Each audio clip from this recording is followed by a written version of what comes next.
busy, I'm a who that. I'm a who that. Long as I'm living, I'm a who that. Lose or winning, I'm a who that. Sports coma, yeah, this is where we do that. Where we do that, where we do that, where we do that, where we do that, where we do that, Boogie like this and I'm a who that. I'm a who that. Sports coma, this is where we do that. Where we do that. Welcome, welcome, welcome.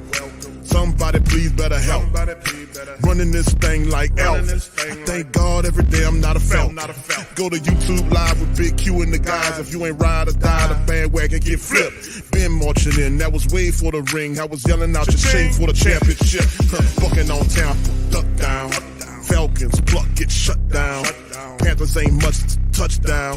The vision really belong to us now. So much hate on the Saints, you could probably tell. Ever since Bounty Gate hit the NFL, when things seem fishy and you probably smell the crooked referees or Roger Goodell. Yeah, fucking like this and I'm a who that. Every day I'm living, I'm a who that. Lose or winning, I'm a who that. It's the sports coma, this is where we do that. Where we do that, where we do that, where we do that, where we do that, where we do that, Boogie like this and I'm a who that. It's the sports coma, this is where we do that. You're listening to the Sports Coma with Big Q and the guys on the PRO Media Network.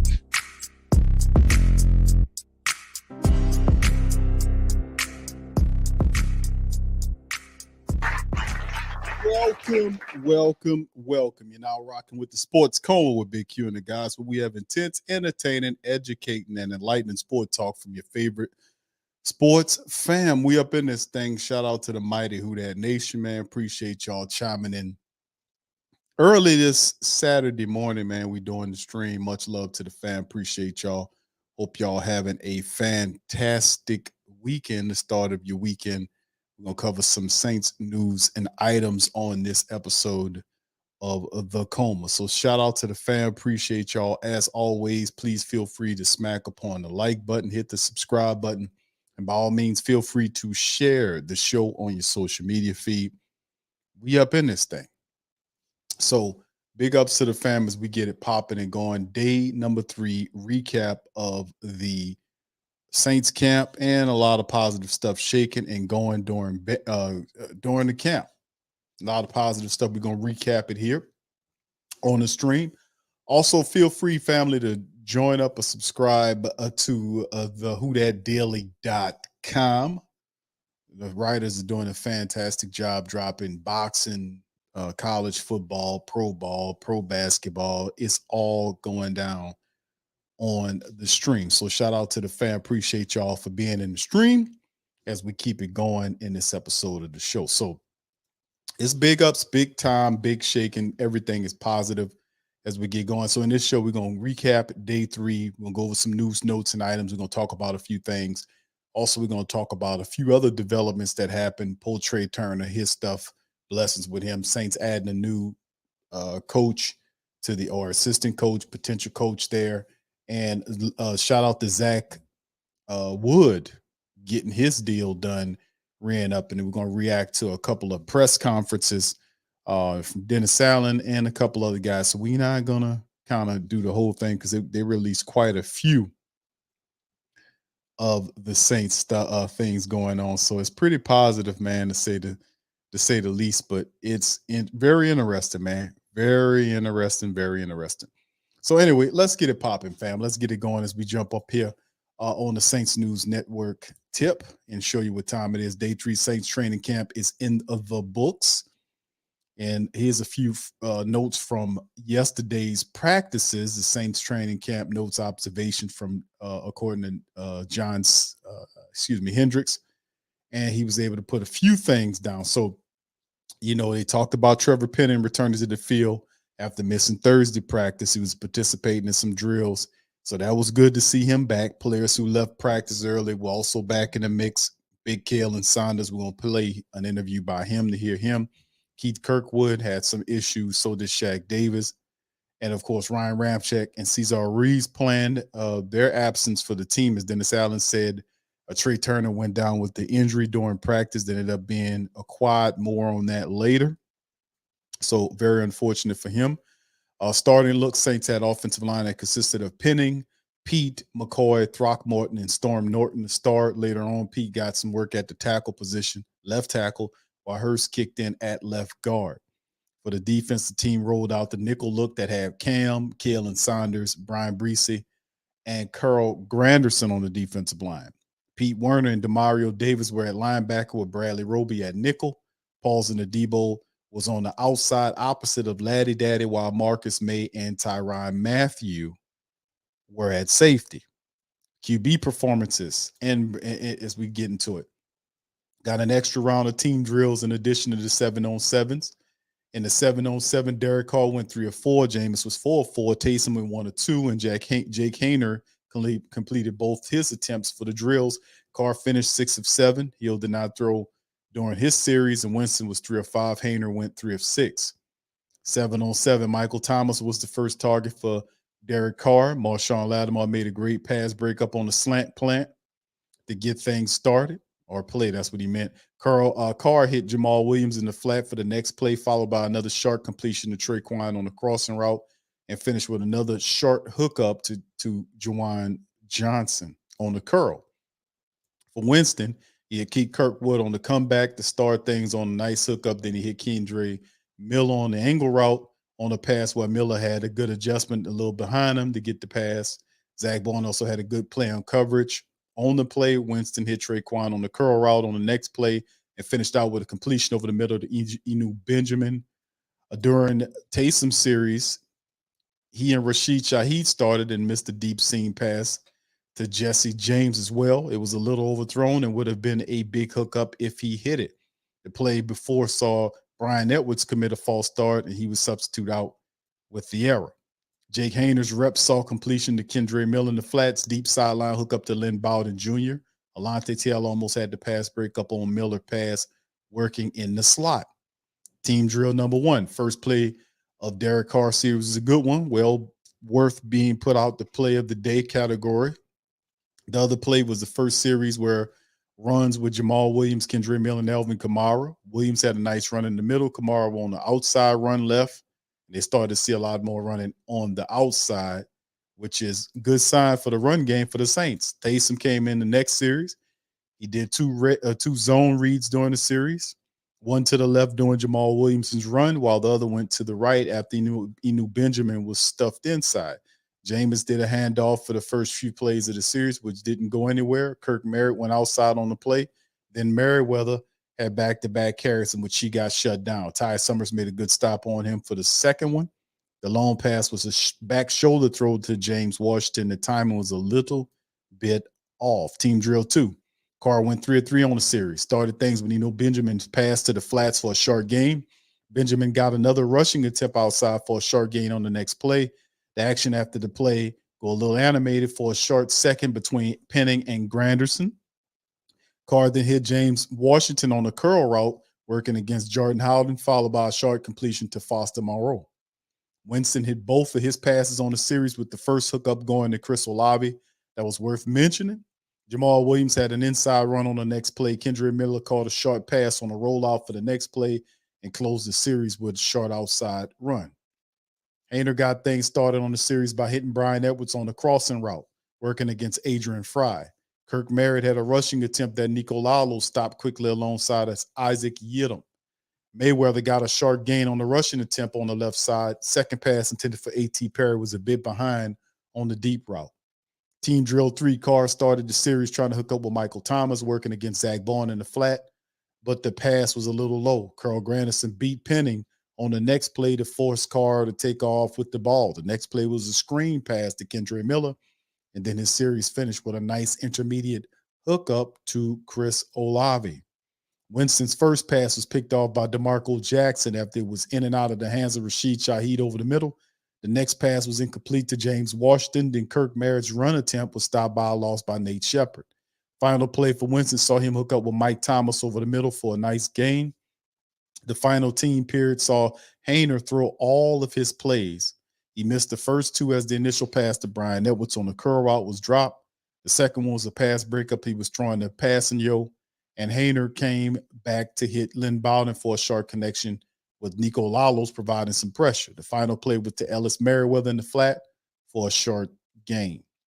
The play of the day, as mentioned, and where Penning was quickly squelched after he had a huge play to kick off team drills. Carr found Elvin Kamara on the screenplay off to the left side, and Payton led the way for him to head on into the end zone. The other play was from a hookup between Jameis Winston and Chris Olave. Winston fit the ball into the tight window with excellent coverage from Alontae Taylor, and Olave caught a nicely thrown pass and displayed some nice control to secure the pass. And of course, the notes to make mention of: for the third straight day, Saints defense had a takeaway. The defense got their first interception from DeMarco Jackson during the team drills off Jameis Winston pass intended for Rashid Shaheed that went in and out of the hands. Taysom Hill was the quarterback today, getting some of the team drill reps ahead of Jake Hayner and Jameis. Will Lutz had the first missed kick of training camp, and Blake Grupe were perfect coming in from minicamp. Lutz was wide right on one of his kicks from 47 yards out, but finished 6 of 7.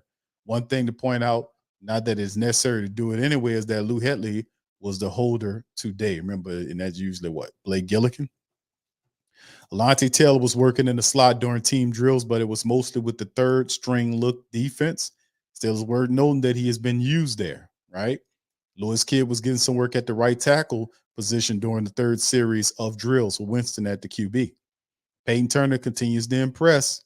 He said he felt great on where he was at practice. He's someone that has been hard to ignore, and he has 2 instances in team drills where he beat left tackle Landon Young and Scott Lashley. So he's also getting good praise from some of the lane work he's doing on the kickoff coverage. And it's been interesting to see if he can continue when the pads get on.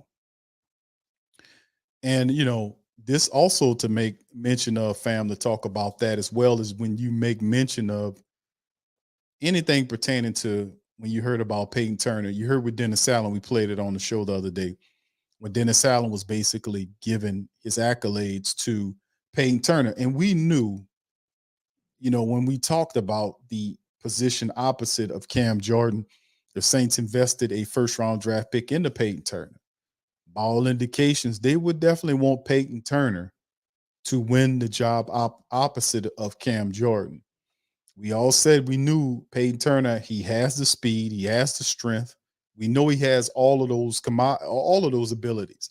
But his main issue has been his health. If he can show and be consistent in terms of that health situation, he can have a great leap forward in terms of his ability as a football player, because the guy is strong and he is an athlete.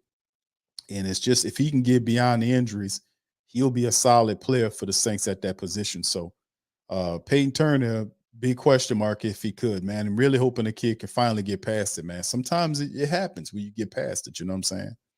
Anyway, let's finish up. Rashid Shaheed said after practice, he and Chris Olave were constantly working to get better. Shaheed mentioned that he watches Olave every day to see what he can emulate from his game. That's very good. Hope you watching Mike too. Juwan Johnson referred to the tight end room as the Ninja Turtles, with Jimmy Graham serving as Master Splinter. He identified himself as Donatello.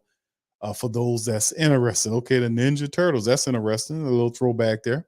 Kalen Saunders said one of the things that drew him to New Orleans was his attacking. It was the attacking style of defense the Saints run. He had lost some weight in his plan at 315 and 318. Remember, he was almost 330 pounds. So that's good, knocking off about 15 pounds or so. We talked about a little bit about Joe Wood's impact on the secondary. Paulson Adebo said he and Marcus Robinson, who's the secondary coach, brought an energy to the room and have been very detail orientated. Adebo says that they have a good understanding of things and how to implement it. And that has been said several times before. When we talked about Joe Woods, when they first brought Joe Woods, said always, when you bring some of these coaches in, especially if it's a new coach, a defensive coordinator, you bring them in here. The first thing I usually do is go out and find some tape or film on this coach, and I'll watch instructional videos from him instructing the team that he came from to figure out, let me see if Joe Woods got something going on here. When I first listened to him, I played a lot of that on the tape. I was like, listen to this guy. I did the same thing for Cody Burns when the Saints first brought Cody Burns here. I listened to Ty Grantham when he was at his last stop. And there's several, when you see how they instruct, and you can get a feel for what they're going to bring. And Joe Woods is as good as it gets in terms of his instruction. Like, everybody loved Joe Woods because Joe Woods is detailed, centered, but I think the biggest part outside the details is his ability to communicate the game, or the fundamental aspect of what he's trying to get his players to do. He's a good communicator. He's not one of these guys that's going to just blare out and curse at you. No, Joe Woods instructs. He's very respectful. He tells you exactly what you need to do, and if you're messing up, Joe Woods will explain to you what he wants you to do and why he wants you to do it. It's not just that I'm just going to do this. Well, why am I doing this? Because of this, that, and the third. And that's something that Joe Woods does really well. So this is the several defensive back, or the several defensive backs that we're mentioning, the detail focused nature of Joe Woods. And then of course you listen to him on film, you listen to him on interviews, and you see what kind of guy he is, and how it's just a lot of the players find it as a joy to be able to deal with a guy like Joe Woods, who's the Saints defensive coordinator. So he dealing with Dennis Allen is going to require some patience. But yeah, this is very positive nonetheless. So good news right there from the practice. Is, like I said, a lot of it right now in helmets and shirts, and you won't truly kind of see a lot of this stuff deal out of until they start putting the rest of the uniform on, the pads, and things start getting really physical. You see what I'm saying? But anyway, before we get to the rest of these stories, let's go ahead on and pop in here and hear what Dennis Allen had to say about his camp, about what happened today or yesterday at Saints camp. Injured his knee in practice. Injured his knee in practice. We're in the process of determining exactly what that is, but that was really the only injury of note to talk about. So I'll go ahead and open it up to questions. Dennis, will Ryan Ramczyk and Cesar Ruiz, were those pre-scheduled?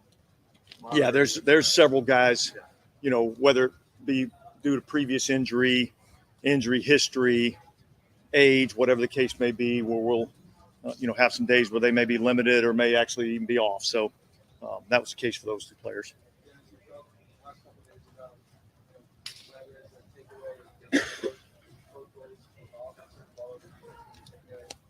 Like the one where Chris Olave made that catch on the sideline.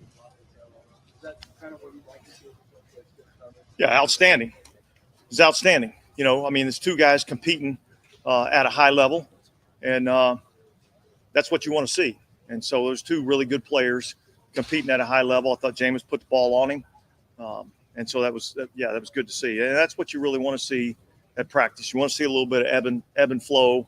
Defense makes a few plays, offense makes a few plays, and so that's kind of what we're looking for. After taking a year off, I feel like Jimmy is kind of back.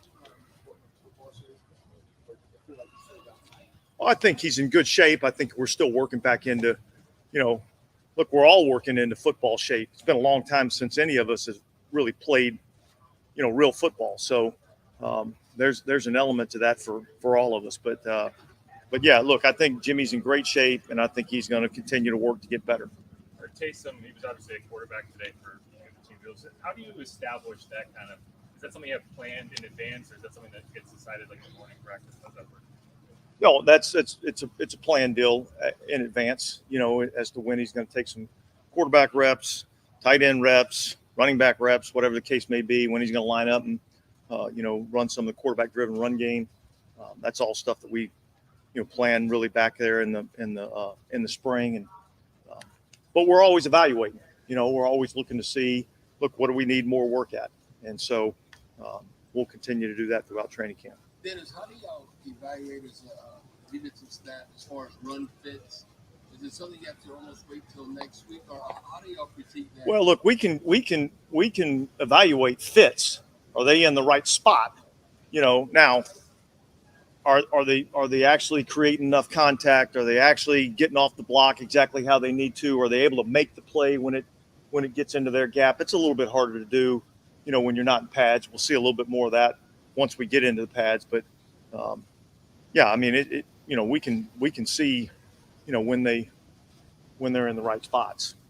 I must say that, based on what I've been watching, a lot of the press conferences from Dennis Allen, that you can basically see in terms of how the offense is. It's the same thing last year. He's going to handle with the offense. The defense, we know he knows how to coach defense. That's not nothing to it. But you do see more of a relaxed aura around him because he got his guys. And I think a lot of that he'll be heavily relying on Joe Woods to have to be the boss of the defense, you see. Because really, even though Dennis Allen still behaves like a defensive coordinator, he calls the defensive plays and passes the offense to Pete Carmichael and say, listen, you have total autonomy over anything that goes on with the offense.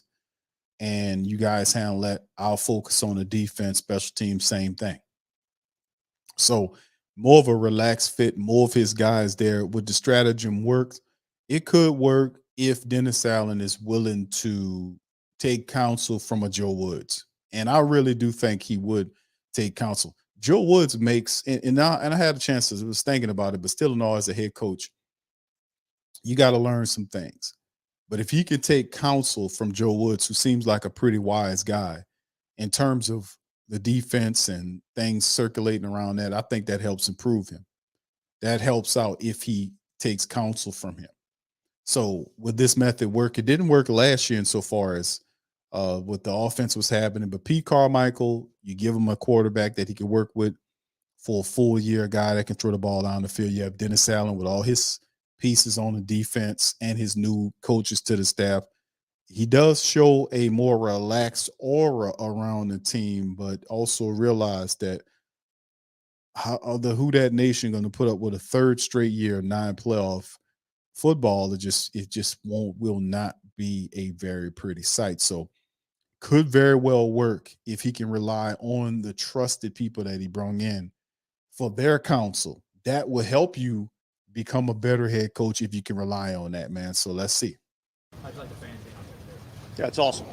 Yeah, I mean, the fans are a big part of what we do. We're in a tough business, but we're also in the entertainment business a little bit, and we want to put on a good show for our fans. I think we got the best fans in the NFL, and I think we got a unique bond with our city and our fans, and we love having them out here. Do you feel like there's a little bit more juice, or just maybe a little more? So just because there was I think there's always a little bit more juice when the fans are out. No different than when we play a home game and we walk out there on the field in the dome, and we get the Who Dat chant right before kickoff. I mean, there's a burst of adrenaline that goes with that. With Paulson and Alante, what are you looking for as a separator between the two? And obviously, both guys are going to look. play. Both are really good players. Right. Really, what it comes down to, it's about consistency. It's about making plays. It's about not giving up plays. And so you let that process take course throughout training camp, into the preseason, and then we'll make an evaluation. But look, both those guys are going to be critical parts of what we do defensively. And this is the thing too, and we said this before, and I know it's fun to talk about the camp battles. It gets things interesting. Like one of the top ones was the Alante Taylor versus Paulson Adebo. Me personally, and this is just me talking, I still say it's Paulson Adebo. I mean, it's Paulson Adebo. I think he gets it. And the reason why I think he gets it is because I think Dennis Allen really likes Alante Taylor to be right where he is. Now, Alante Taylor explodes and takes it to another level, who knows? But he was drafted to be that guy.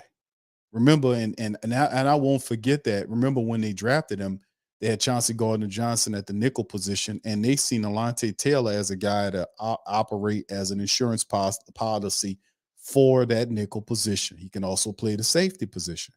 When Adebo was hurt, he was able to slide out and play outside, but only when Adebo wasn't there. And people are looking at Paulson Adebo like he's, like whatever. But Alante Taylor is very talented, but Paulson Adebo still has a full year of NFL experience over him. Alante Taylor's about to go into his sophomore year. That's a sophomore slump that Paulson Adebo had to deal with last year. They all go through that.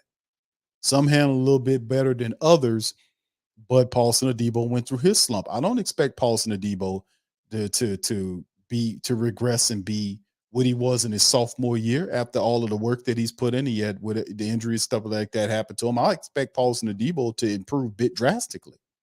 And I can't discount 1 year. He had a full year. He had a year ahead, more than what Alontae Taylor's had in the system, in the NFL, used to the game. And Paulson Adebo is not a bad cornerback at all. So I still say Paulson Adebo starts opposite of Laddie Daddy, and Alontae Taylor will be what Dennis Allen wanted him to be, which is in the slot and whatever he wanted him to do outside of that. But I think that's pretty much what he was supposed to be, the replacement for Chauncey Gardner-Johnson. That's just what we've seen it as. Remember, that's what the draft, that's what it was.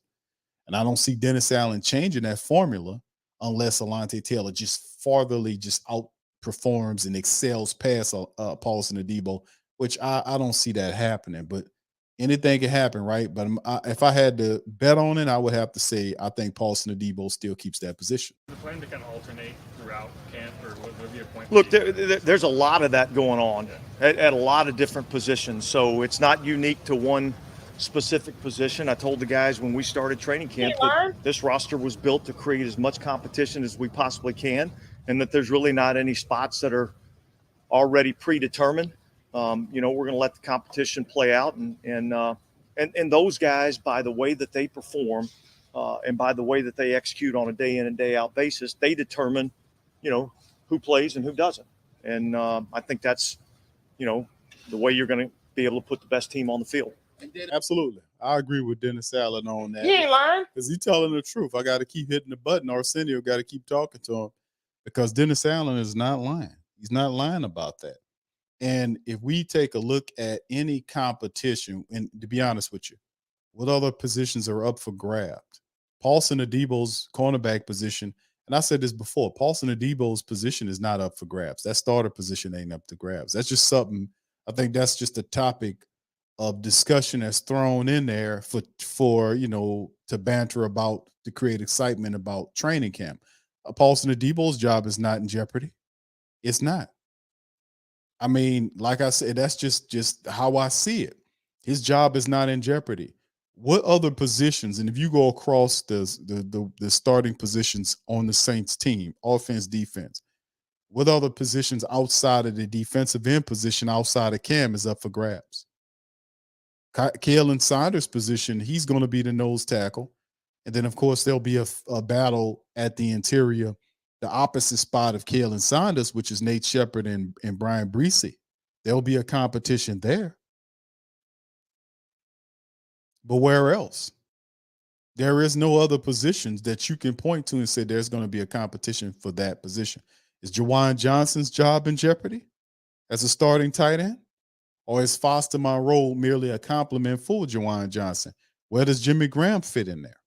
Is he a serious? Could anybody out there say that Jimmy Graham, and yet we've yet to hear from Jimmy Graham? I would love to hear from Jimmy Graham for him being back, first time coming back to the Saints in years. But what other positions are there that's seriously up for grabs outside of the defensive end position and the opposite tackle position to Kalen Saunders? You can talk about maybe the third linebacker position, which I don't think so. I think the third linebacker position, unless injury hurts, the Saints see Zach Bowen as a person that's going to make a Caden Ellis type move. That's what they're looking at. They're thinking Zach Bowen might have that. He's been here for 4 years. Might be time for him to make that move.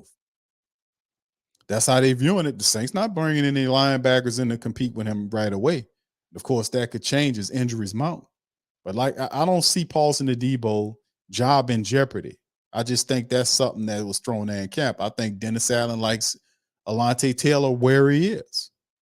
They see him as a guy he's a guy that could play the corner. He could play the cornerback position. He could play the safety position. He's that guy that gives him duality. That's the same thing that Chauncey Gardner-Johnson did for the Saints.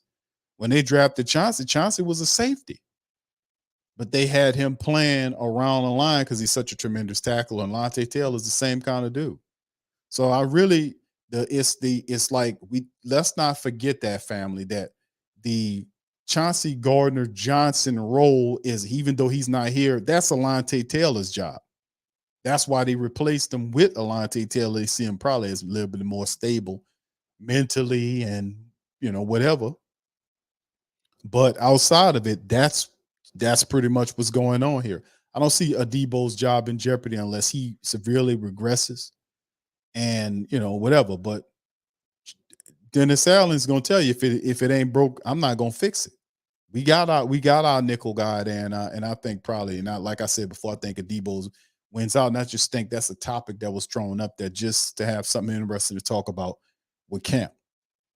But how many other positions are out there that are up for grabs? Dennis Allen makes a good point on that. Let's go back to. And speaking of that competition, looking at the punting position, obviously Thomas Morstead was here a long time. Blake Gillikin takes over, but it seems like he's in a battle with himself coming. Yeah, look, I mean, we brought in 2 specialists to create some competition and let the best man win. Look, when you go out there on Sundays, you have to be able to perform under pressure, and every day that these guys come out here and they know there's somebody that's qualified sitting right on their heels, they got to come out and perform. And so that's part of what that was planned, this offseason. That's part of what we've tried to do at a lot of different spots on our roster.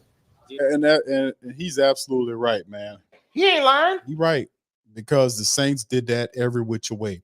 Even at the fullback position with Adam Prentice, they bring in Jake Vargas along to go along with that to create the competition. Nobody should, even though some of these other guys have the inside track, you still have to look at it and say to yourself, I see what the Saints doing. And the competition model is fruitful because it does keep guys on their heels. And of course, the Will Lutz thing was obviously 74% last year kicking. That's not going to cut it. You're making that kind of money in the final year of his deal. And if Group A comes in here and Lutz slips a bit, it could be a problem, especially with kind of money. And me personally, learn the lessons of the past, man. Don't forget nothing. We don't forget anything. That's and that's the thing. People tell you forget history and all that and then try to rewrite everything, retalk it over or whatever. Oh, don't forget. I don't care how unpleasant it was. You never forget it. Look at like to the Native American community or and I know this is something more serious than football, but from a historical standpoint, even with the Jewish community, you never forget your history because you'd be doomed to repeat it. That's how it works, because history operates in cycles. So as long as you keep even as unpleasant as it is, I don't care if it's pleasant or unpleasant, remember it and understand. And the Saints do a good job of remembering their history to understand, listen, in order to improve, we got to remember what happened to us last year and the year before, and then we move it forward. That's the purpose, supposed to be one of the purposes of analytics, that add history in terms of the numbers, add more of a mathematical approach to the analytics to show them in terms of graphs and pie charts and all this kind of stuff to make sure they're trending in the correct direction. But the Saints are doing positive things, and creating competition is always a positive thing. Competition in every room, the tight end room, competition all over the place. But, I digress. I ask you once again, are there any other positions outside that are up for grabs? Because I don't think Paulson Adebo's position is up for grabs. I'm sorry. I think Alontae Taylor has his position inside. I don't think Dennis Allen likes Paulson Adebo where he is, unless he severely regresses in year 3. And I'm not anticipating that. Even with some of the first several days of camp, Paulson Adebo has been pretty solid out there. And that's early on. We still got a long camp left. So outside of the opposite defensive end position, which Dennis Allen spoke well of Payton Turner, only thing changes that is if 2 things. Payton Turner regresses in terms of his injury situation, hurts him where he is not in there competing, and Carl Granderson, Isaiah Foskey, and others get an opportunity to step in, or he just don't pick it up and another guy ball passes him. But when you draft a guy with the first round draft pick, you need to get value for that pick. And the Saints will not have 2 defensive ends that they're drafted in the last several years, and both of them be bums and not bums, but busts. We know Davenport was an absolute unmitigated bust for us, but for Payton Turner to follow Davenport, that's not. The Saints going to give Payton Turner every opportunity that they possibly can to win that job. It's just what it is.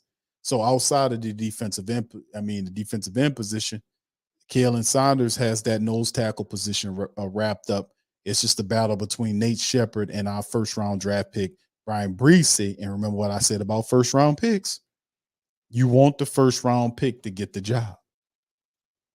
So anyway, shout out to Dennis Allen, man, doing the great things and moving. And also, let's go to a next article right here, fam, from whothatdaily.com. Shout out to Avery Devereaux, one of our several really excellent writers that's really putting in that work, man. I appreciate y'all, man. They're doing really good work there. It took us a while to assemble our writing staff, but they're out there cutting it up. Newly signed Saints guard Trai Turner ruled out for the season due to quadricep injuries. Very sad for Trai Turner. He comes back home and it is short-lived. I mean, really, they just signed him. So former Pro Bowl guard Trai Turner's stint with New Orleans Saints got off to a devastating start as he suffered a season-ending quadricep tear during the 11-on-11 drills on Thursday. The 30-year-old who recently signed with the Saints was anticipated to be a key addition to the team's offensive line. As you can see, Adam Schefter dropping it. Turner's injury comes as a significant blow to the Saints, who are counting on his experience and skill to bolster their offensive front reserves this season.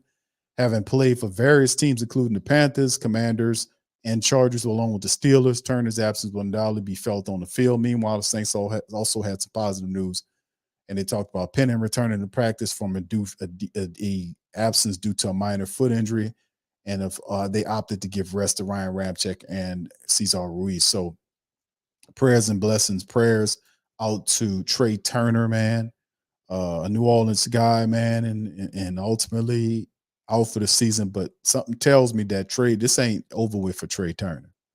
Trai Turner will be back in. He'll give it another shot here, man. So shout out to Trai Turner. Sorry to hear that, man, and blessings to you, my brother. You will be back with the black and gold next year. Also, Saints hire another one of Dennis Allen's former players to their coaching staff. And this is from the Saints Wire, dropping the scoop. And Underhill reported that the Saints have hired another one of Dennis Allen's former players to their coaching staff, bringing in Matt Giordano to work with the secondary. Giordano played in the NFL from 2005 to 2013, twice crossing paths with Allen, first with the Saints in 2010 and later with the Raiders in 2012. He replaces Sterling Moore as an assistant secondary coach who left the team early this year. He played college football at California, began his coaching career at his old high school before returning to the pros, from high school to the pros. How about that? Saints have a number of former players on their coaching staff already, including offensive assistant Jari Evans, this year's training camp intern Leroy Glover. How about that? They also invited former wide receiver Ted Ginn Jr. to join them for camp as another coaching intern, and it's good to see former players getting those opportunities to advance their careers after turning to coaching. Also, Marcus Robinson, our secondary coach, is a former safety in his own right. That's there. So then this is just more of what Dennis Allen is doing, just more Dennis Allen assembling his coaches. Payton's guys out, Dennis Allen guys in. And you see more of a feel around there as Dennis Allen starting to feel more in his mind, like more relaxed and more competent with some of these guys. So you would expect to see a lot of that kind of translating to success. And it's a good energy to see it because you can see him really kind of feeling like he can rely on people that he's coached before. So he's assembling his guys. You know, this is his group, it's his guys, and he's doing what he's got to do to make them all happy here. So anyway, let's go on to our next interview here. This is Big Kalen Saunders, as Cam called him, Big Saunders. He called him Kalen, and Cam said he got mad at him. He calls him Big Saunders. So let's hear what Big Saunders had to say about camp in the heat, man. Yeah, it's hot out there, bro. And Big Saunders, that's probably why he dropped that 10 pounds, sweating his ass off at the camp.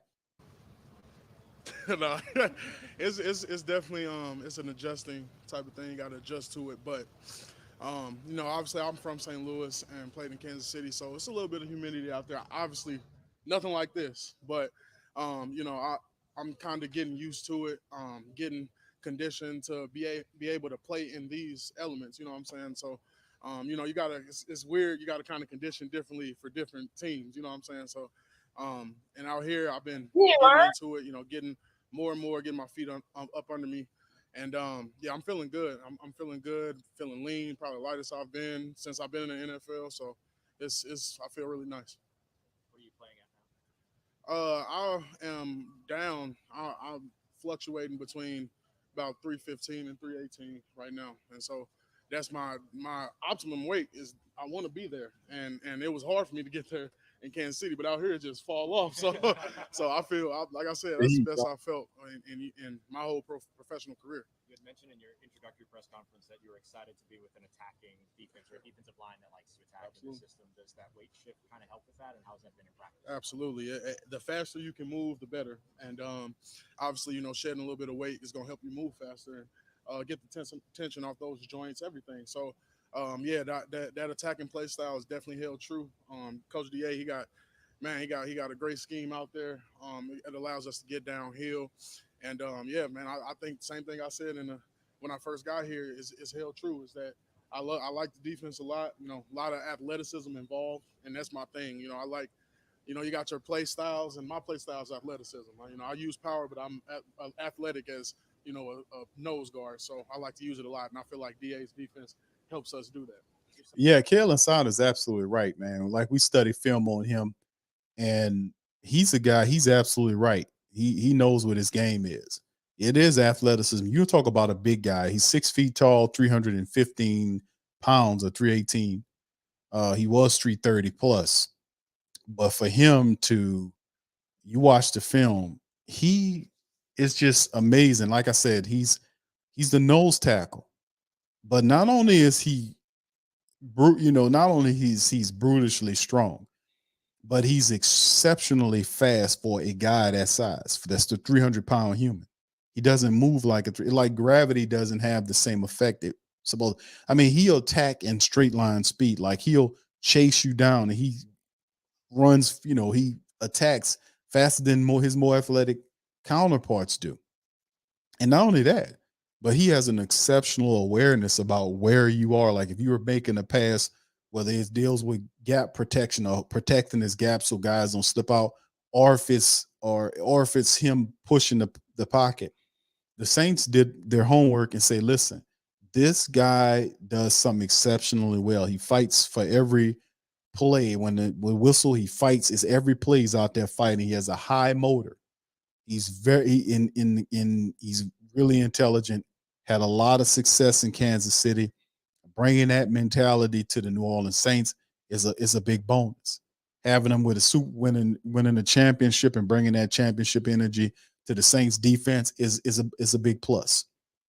So we need another guy there, a new David Onyemata who's solid, and it only time will tell how good Kalen Saunders could be.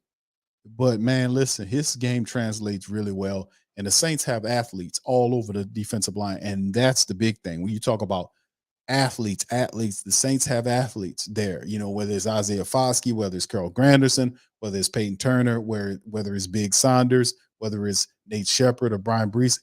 These guys are fantastic athletes first, and they get after you. They'll get after you. Something specific about the defense that fit works for you? Is it just about the mentality? It's just the mentality, honestly. I mean, you know, at the end of the day, you call the play and you execute it.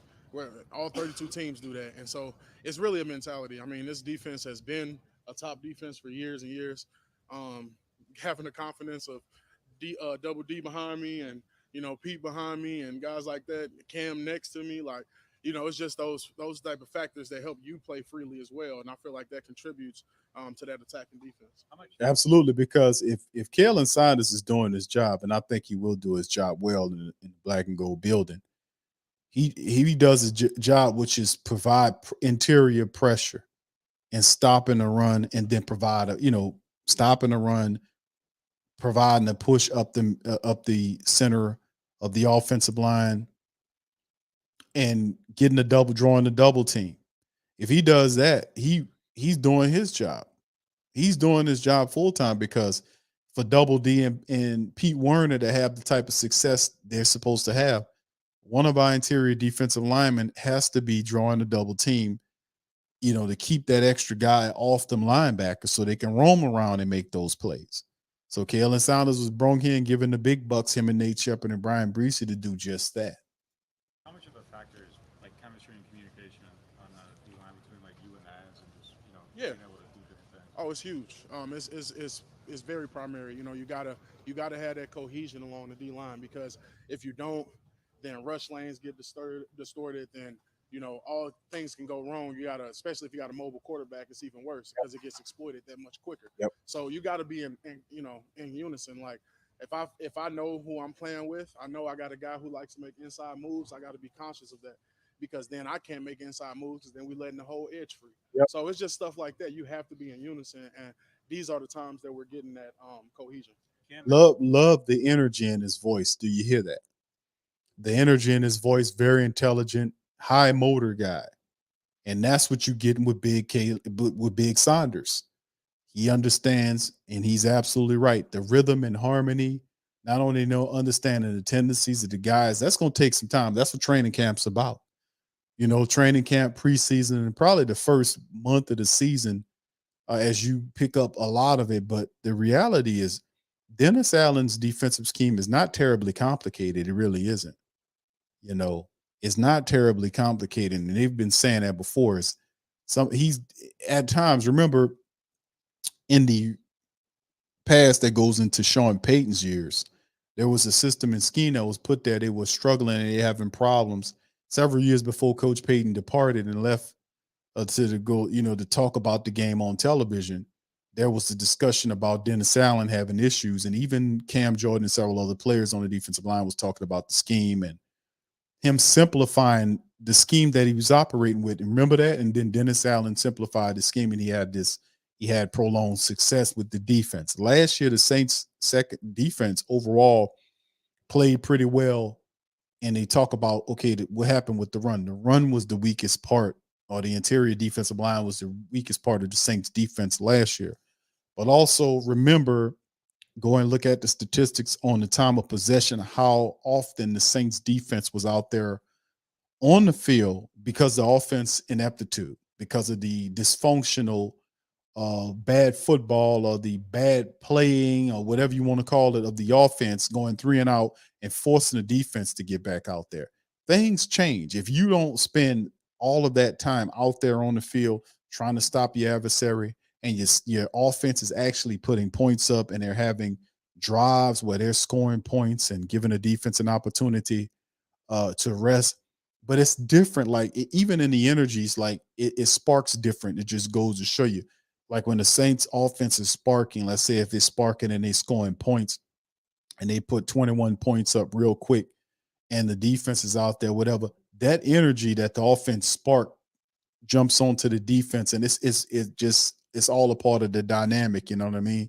As opposed to one of those grueling out games where the offense can't find its footing and the defense is on the field for 5 to 8 plus minutes trying to stop the opposing offense.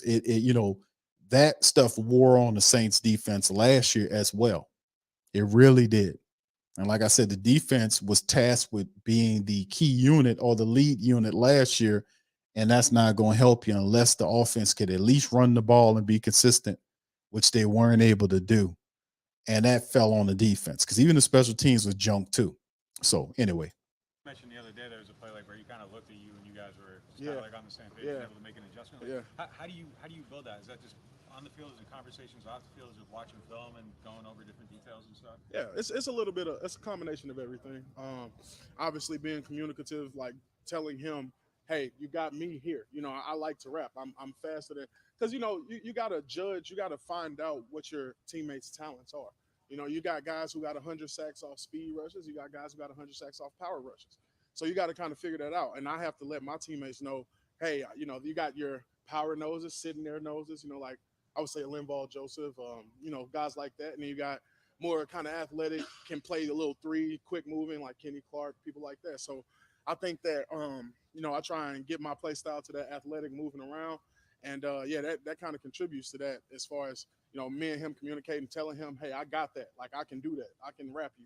And so that's where that look comes from. What that was the conversation is I can do it, and then the look comes when it's like this is a situation we're doing it. And, the look come, and then we own. So that's that just togetherness that I talked about. So, like, are you studying your own teammates so you can have those conversations Absolutely. at like a high level? Absolutely. You have like being on a new team, obviously I'm trying to learn the playbook, but learning my teammates is just important. Obviously if you got to know who you're in with, you got to know their moves, know what type of rushes they like. Like, if you got to, because I'm playing nose a lot. So if I got a 3-tech that like rushing high or rushing outside, I got to know that. If I got a guy who likes coming inside, I got to be ready to balance that up for him. Because at the end of the day, they're the primary rusher and I'm the cover guy. So, that's just something you got to learn. So, Man, listen, that's game. That's game from a big guy on the inside telling you I'm the cover guy.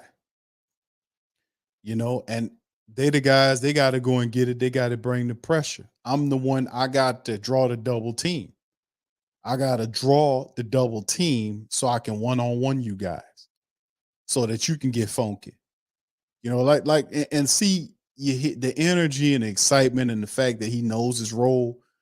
I can't wait to see Kalen Saunders, man, in that defense, because this is not some guy that you just brought here to take a job. Big Saunders is talking like, man, listen, he talking like a leader here. He talking like a leader here. When the last time we seen a defensive tackle talk like this, man? I even for years when we had a nose tackle, when we had guys here for years like David Onyemata. David Onyemata didn't talk like this. It's different players here, but Big Saunders is here to make a big impression with the Saints interior defense. He knows his role. He knows why he's been brung here. And listen, I absolutely really love his mentality and the energy in his voice. And I can't wait to see him, for the entire duration of this season, man, what the Saints are going to do, man. So that's very positive, man. Really is. Good to hear that. I got to have like a selfless mentality. Yeah, absolutely. This is the most team sport there is, man. It's the greatest team sport in the world. So definitely got to have a selfless mindset. Yes, this is good. This is good. Kalen Saunders dropping game, man. Love what he's talking about, man. Love everything he's talking about. Knowing the playbook, but also knowing your players, knowing your teammates, knowing what they like to do. Y'all communicating along the line. Hey, you won't get funky on the outside. I got this. But Biggs knows that he has to draw the big. It won't work if Biggs or the guy next to him, if it's Brian Breesy, probably ultimately to be Brian Breesy, probably start off with Shepard early. Or, ultimately Brian will probably he's brung in as the first round draft pick to sit next to him. And both of those are pressure guys that are balanced, that will provide a problem for people. And Big Nate Shepard ain't nothing to sneeze at either. So you understand that he has, as a nose tackle, he has to draw the double team. He got to draw. It ain't gonna work. He has to be able to draw the double team. So it's 5 against 4 on the offense versus defensive line, and somebody got to draw the double team.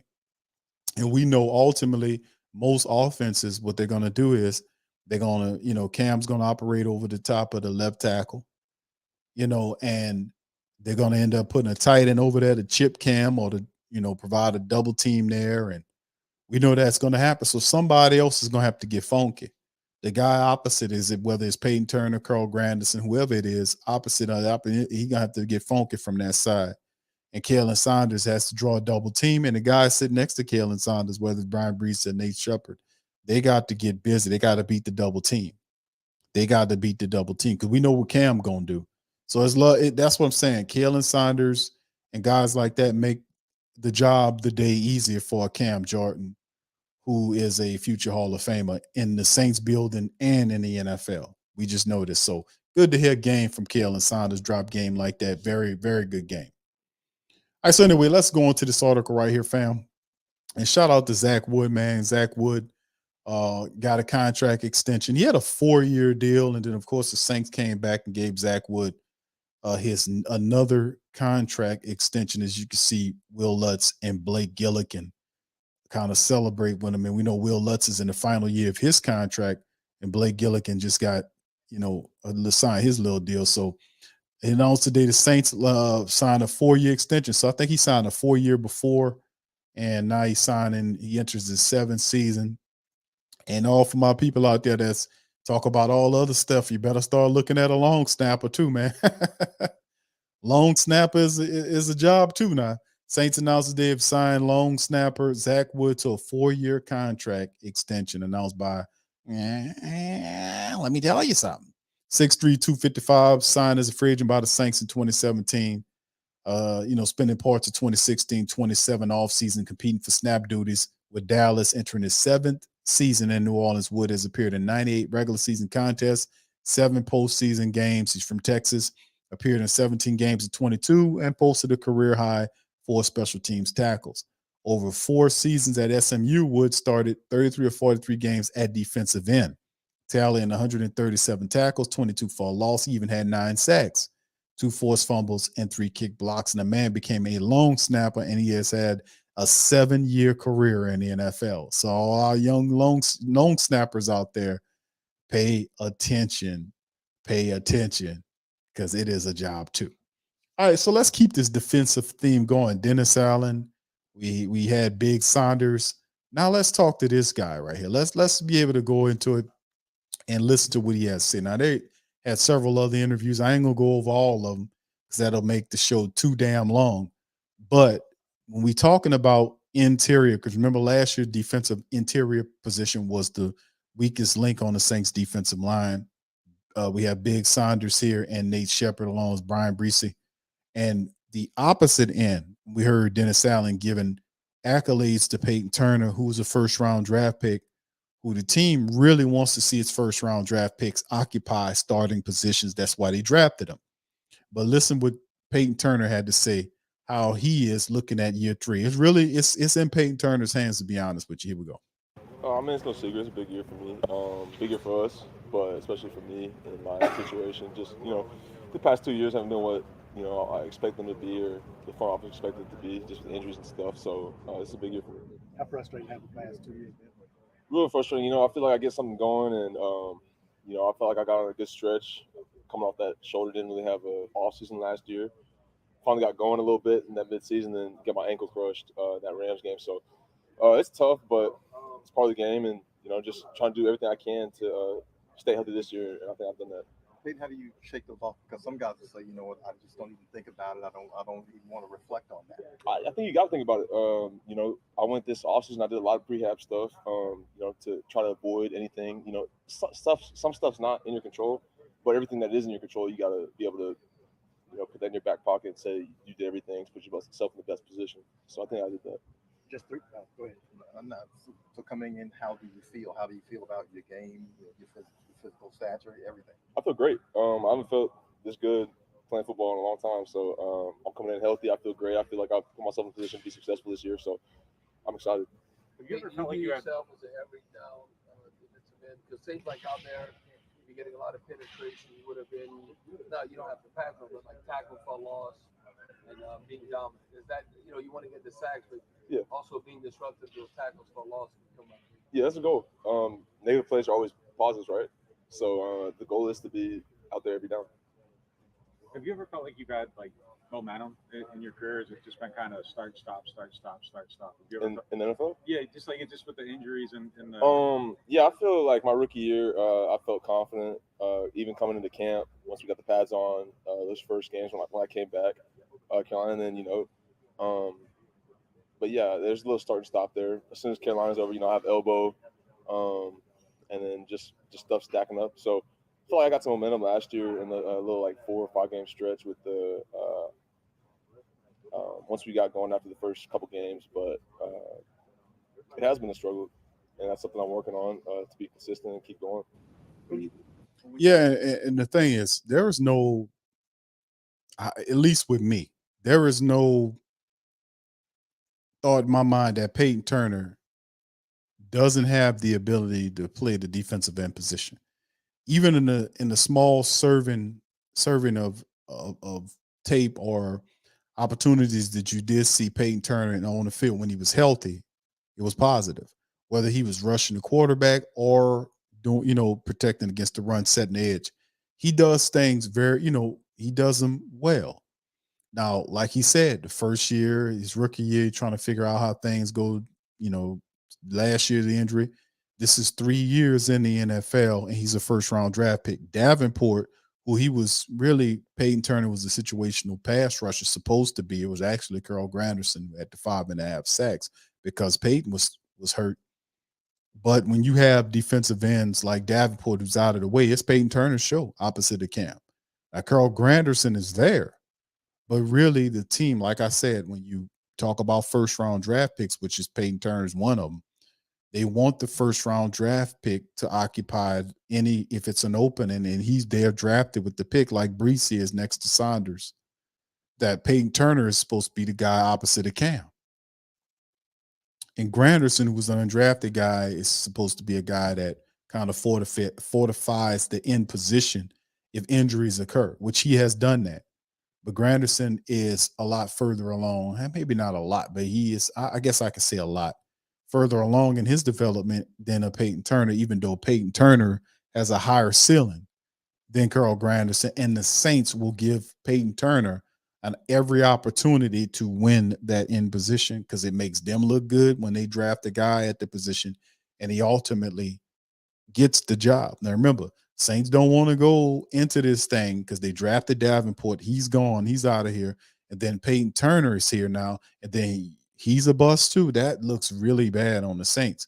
So the Saints are going to do what they can as long as Payton Turner's showing them and Dennis Allen has been hoisting them up and Payton's been doing a good job. But there's never been any thought in my mind that Payton Turner can't play football. He can play football. He can set the edge and he can rush it. The issue has been injury, and that's a big one. That's a big one. So you say he's been working on his body and doing different things like this. So, hopefully Payton can stay healthy, man, because we definitely need him on the other side. When you say you're trying to set yourself up for success, could you just help us understand when you envision success, what that looks like to you? Yeah, first thing is being on the field, right? So that's something I struggled with. But like I said, I think I've done a lot this past offseason, just seeing specialists, seeing doctors, seeing body work people, whatever it may be, chiros, like body doctors, whatever it may be, just to put myself in the best position. So first is being available, and then second is going out there and just being productive. What's up? The fans give you guys a little extra juice today? Oh yeah, it's always good to have them out there. It's fun environment. Nothing like the Superdome though, but it's fun. Are there some guys on the team that you kind of leaned on when you were going through the roadblocks in your first 2 years? Yeah, I'm still one of the youngest dudes in the room. So having those older dudes in there, Marcus, Cam, just guys that have been through it. He's in Atlanta now, but just being able to talk to other guys that have been through stuff in their career, whether it's injuries, whether it's coaching, whatever it may be. It's always nice to fall back on them for questions, guidance, whatever it may be. Is there a personal goal or expectation that you set for yourself? I think everybody's goal is to go to the Super Bowl, right? Win the Super Bowl. Me personally, I think that starts with my availability. So me being out there, being healthy, and then from there, isn't it Pro Bowl? If you ask everybody, so that's kind of where I'm set. Cam seems to believe he sees a dominant player in you. Do you see that in you? I feel I can be that person. I feel like I can be that player. I feel like I have been that player in my career as a football player, and I just want to get back to it. You mentioned being productive as one of the goals. Can you get more specific about what productive means there? Sacks, TFLs, batted passes, pressures, the whole 9 yards. So I'm not going to talk specific numbers. It's going to come with the productivity. You may have 10 sacks with 12 pressures, or you might have 1 sack with 40 pressures. So it's tough to get into the numbers, but I just want to be productive. Well, right. The numbers. Cam Jordan has a lot of sacks. That might be because of what you're doing and vice versa. So, yeah, it's a team game. It's the ultimate team game. So just all of us going out there, putting our best foot forward, being available. I think it's going to come with it.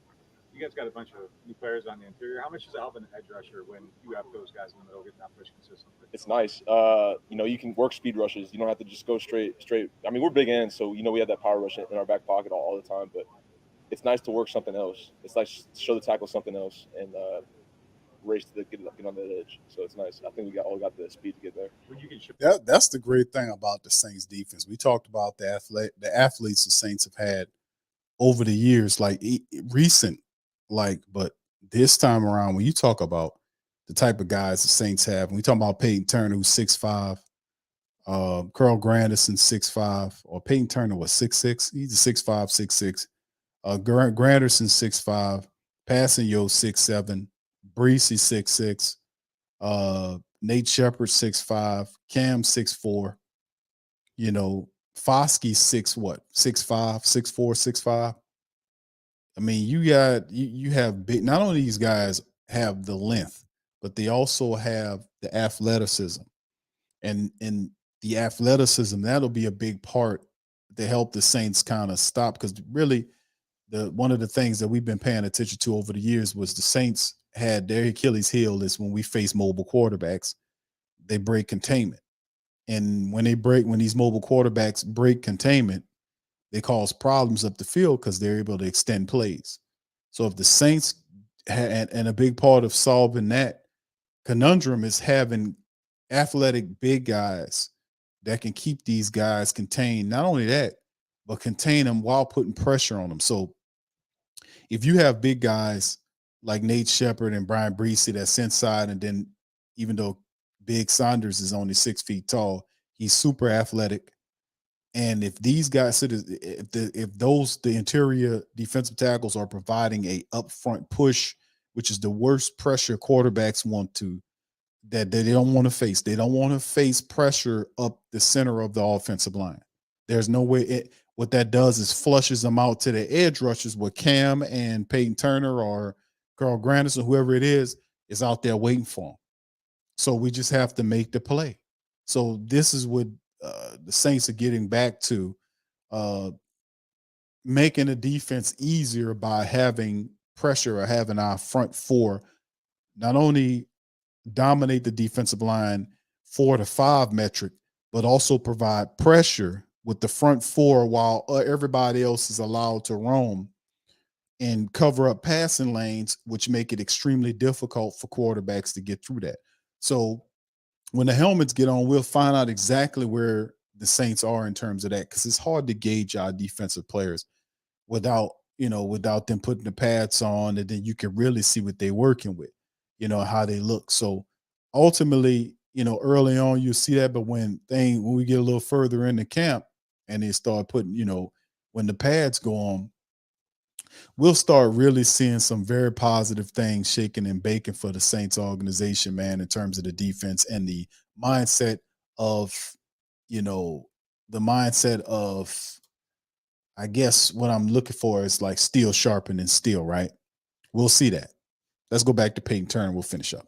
show everything. Does that help you guys too? Like just Oh, set yeah. stuff up It opens the and game. whatnot? Yeah. It opens the game up from pass rush games to one-on-one rushes. I think just makes everything available. How much do you look forward to putting the pads on, Mike? I'm excited. I'm excited to see what we got. First day of pads, everybody's gonna be flying around, but it's gonna be good. Get back to pads. Your thoughts on Brazil? Dude's quick.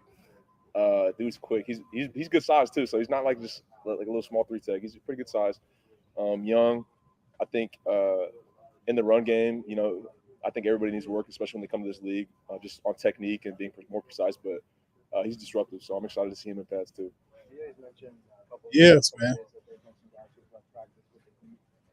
Looking at the schedule and y'all played 13, 14 indoor games, some people might say, why not practice in the indoor? Is there something to be said about practicing outside and working in the heat instead of just going in here? It's a tough team. You can go hide in the indoor in the AC, but what about those games that you're going outside? I mean, not everybody can go out there and do that, right? Not everybody goes out there and runs after practice. DA hopped in there, right? So I mean, it's just a message, just being tough and not only physically but mentally. So going out there and knowing that you have to go get in that heat, that 100% humidity, 100% heat, whatever it may be, it's just good for you, good for the team. Yeah, and he's absolutely right. And Dennis Allen doing that is a very good team building exercise. So he picked up that, and I don't know if he did that last year running with him like that. Like I said, Dennis Allen's feeling a lot more comfortable because, you know, he got a lot of his guys there. And I think a big part of it is Joe Woods.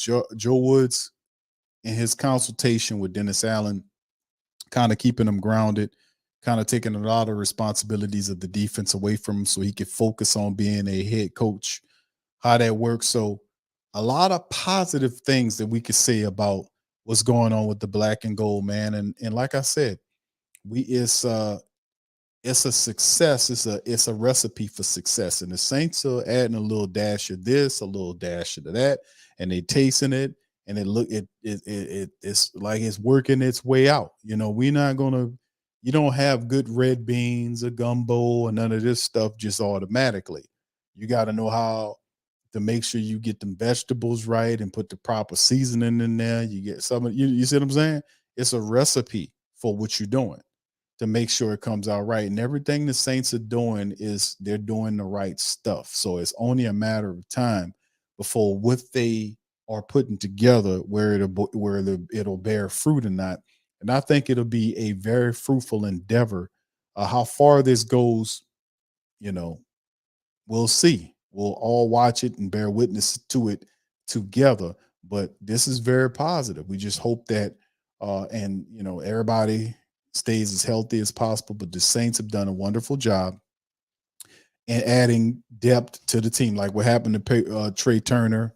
Unfortunate, but the Saints signed 2 offensive linemen. They had Trai Turner and Max Garcia. So Max Garcia now will have an opportunity there, and perhaps the Saints will go and address the position later on. That could possibly happen as well. So anyway, let's do a brief recap, fam, on what we covered up and what we talked about today. We covered camp day 3 notes on this Saturday morning. We also went over and talked about Trai Turner's unfortunate season-ending injury. We covered that. Saints hiring a new coach or player coach to the coaching staff, Dennis Allen.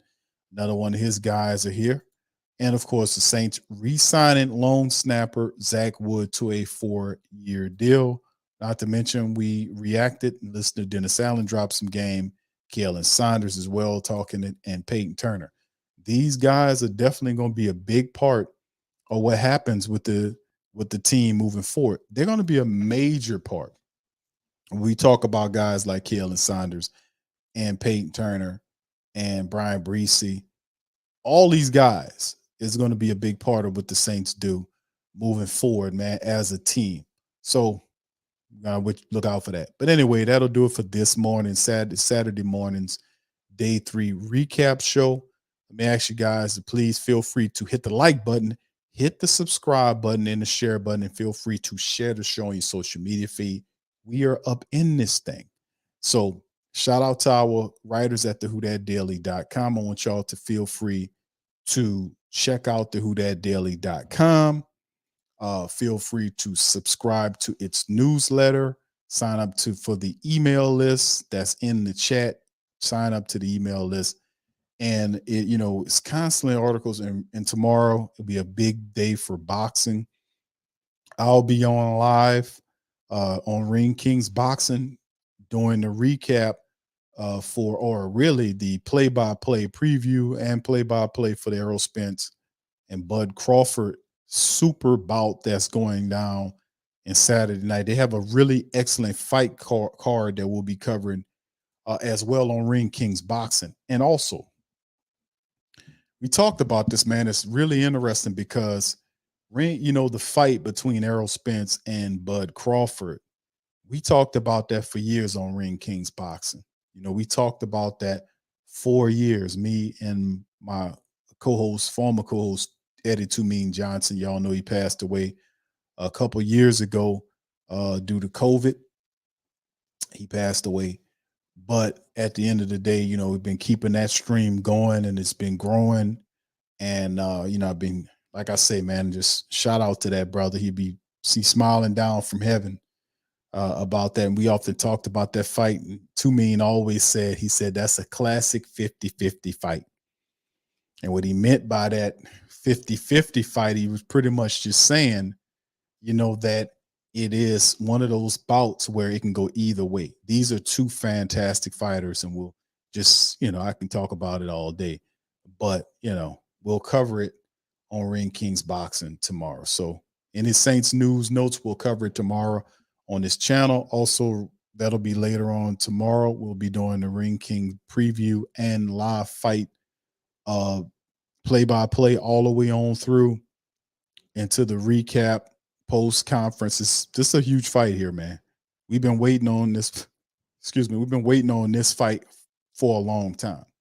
And they'll be doing too. This is the first part of it. And the second part is supposed to be later on this year. So we got some great fights that's happening.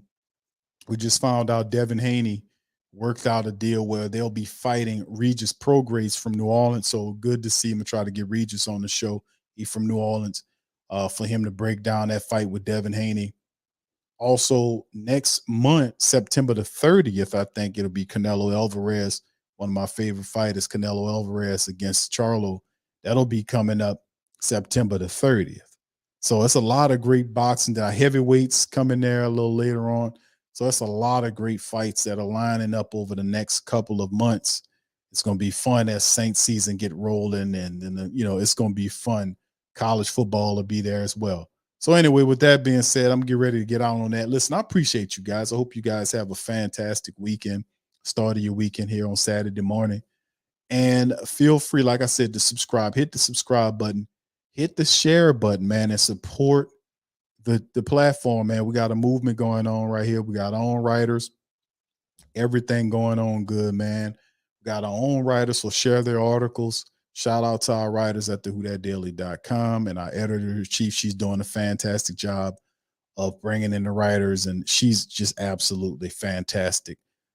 She brought in the writers and hired.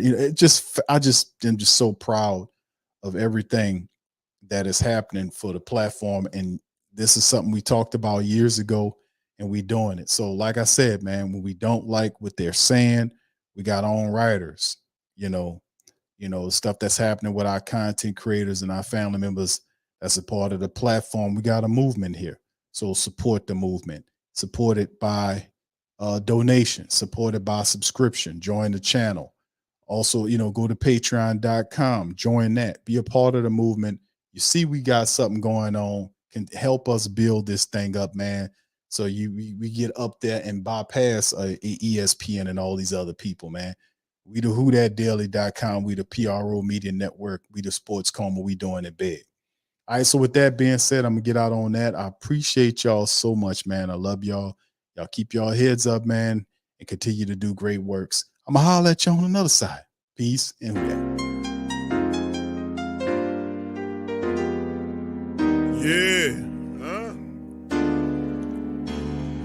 Boogie like Benson, I'm a who that. I'm a who that. Long as I'm living, I'm a who that. Lose or winning, I'm a who that. Sports Coma, yeah, this is where we do that. Where we do that, where we do that, where we do that, where we do that, where we do that. Boogie like Benson, I'm a who that. I'm a who that. Sports Coma, this is where we do that. Where we do that. Welcome, welcome, welcome. Somebody please better help. Running this thing like Elvis. I thank God every day I'm not a felt. Go to YouTube Live with Big Q and the guys. If you ain't ride or die, the bandwagon get flipped. Been marching in, that was way for the ring. I was yelling out your chain for the championship. Bucking on town, duck down. Falcons pluck, get shut down. Panthers ain't much touchdown. The vision really belong to us now. So much hate on the Saints, you could probably tell. Ever since Bounty Gate hit the NFL, when things seem fishy, then you probably smell the crooked referees on Roger Goodell. Yeah, like this, and I'm a who that. Every day I'm living, I'm a who that. Lose or winning, I'm a who that. It's the Sports Coma, this is where we do that. Where we do that, where we do that, where we do that, where we do that, where we do that. Boogie like this, and I'm a who that. It's the Sports Coma, this is where we do that. You're listening to the Sports Coma with Big Q and the guys on the PRO Media Network.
platform's store, where you can go and buy all the latest merch to support the platform. Available at the Pro Shops, we have dozens of hundreds of products available for you and your family. Unisex tees for men and women, hoodies and sweatshirts, tank tops, kids and baby items, long sleeve tees, mugs, pillows, wall art, bath bedding, face masks, phone cases, stickers, bags, fanny packs, socks, hats, and many other items. Please feel free to check out the Pro Shops. The link is in the description section below. TheWhoThatDaily.com. That's right, TheWhoThatDaily.com. Your one-stop shop for everything New Orleans Saints, New Orleans Pelicans, LSU Tigers, and even the top flight boxing news. So if you're a Who That and you're looking for a place to stay up on your team, TheWhoThatDaily.com is your site. TheWhoThatDaily.com for the sport Who